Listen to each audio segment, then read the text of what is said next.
So I've been sitting down with a few people who have been in hit and runs,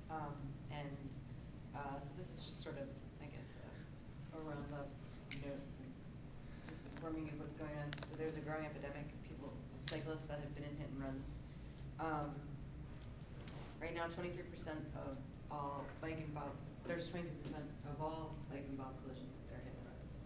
So it's pretty big and also very scary. It's one of the things that I walk away from each interview and I think, as I'm getting on my bike, this could happen to me, and it could happen to any one of us. And then I think it did because I just talked to my friend who it happened to.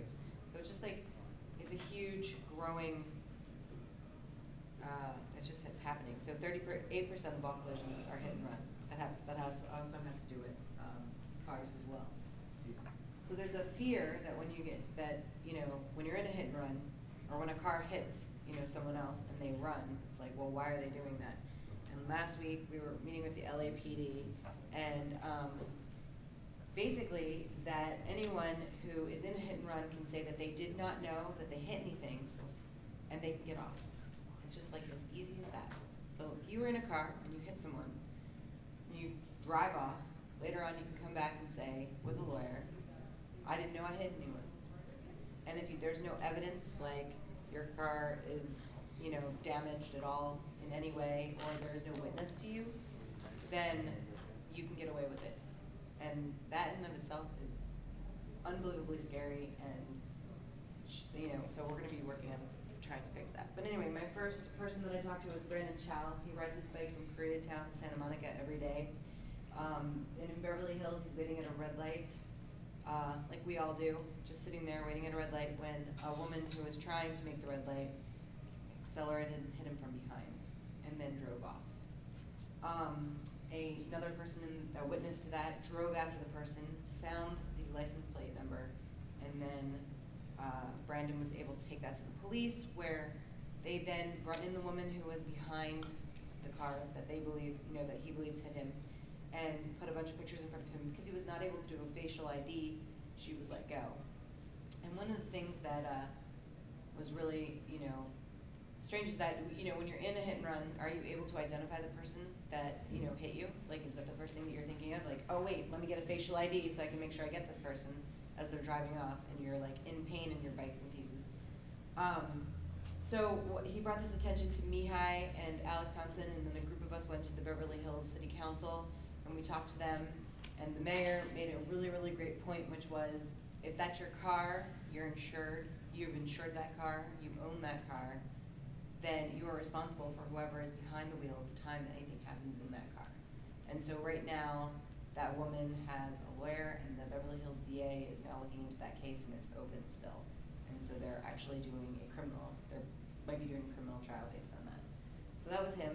And then Don Roadblock was in a hit and run last night on the east side. He was hit by a Jaguar, and he got a partial license plate. And so what he did was he started calling, local Jag, auto places, and found a Jag, and found the Jag with the license plate. And then later on, the insurance company found out that, the driver of the Jag told the insurance company that he had hit something. And so that case went through, and now he is basically getting, he basically can have 7 days in jail, 47 days community service, a fine that possibly, that would be no more than $2,000, and then whatever a roadblock means for him. But the point of the matter is that in that case, that's all he gets. Our friend Roadblock was thrown like 30 feet in the air and is scared to ride a bike and has to face him in court every day. And this guy commits a crime and runs away, and this is all he gets. So it's like just the point. And then my last case, I guess, the last person that I've talked to is Lewis. And he was coming down La Cienega in Hollywood, heading towards Santa Monica Boulevard, and was left hooked by a car, by a woman, in an SUV, and his face connected with the window, and it wasn't until she pulled forward that his whole body was jerked free from the car. And then he was left on the street, basically to die, while she U-turned and kept on going up to Sunset Boulevard.